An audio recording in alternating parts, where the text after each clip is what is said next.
Hello বন্ধুরা, তো দেখো বাড়ি ফিরেছি এই সবে। তো এখন বেজে গেছে প্রায় 9টা। তো দেখো ঘরে হচ্ছে পরোটা, কিন্তু খাবো কি দিয়ে? বলছে চিনির জল দিয়ে খেতে। চিনির জল দিয়ে পরোটা খাবো?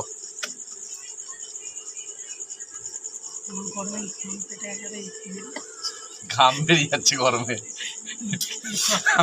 আমি বললাম আলু ভাজা করো, বলছে না আলু ভাজা করে না, আলু খেয়ে আর ভাল লাগে না, তো চিনির জল দিয়ে পরোটা খেয়ে নাও। তো চিনির জল দিয়ে কি পরোটা খাওয়া যাবে বলো? তোমরা বলো বন্ধুরা। ক্যান্সেল সব। চা দিয়ে খাবে? দুধ আছে তো চা দিয়ে পরোটা খেয়ে নেবো আজকে। আলু ফালু খেতে আর ভালো লাগছে না। তো চলো দেখো পরোটা হচ্ছে আমাদের, তো খাবো চা দিয়ে।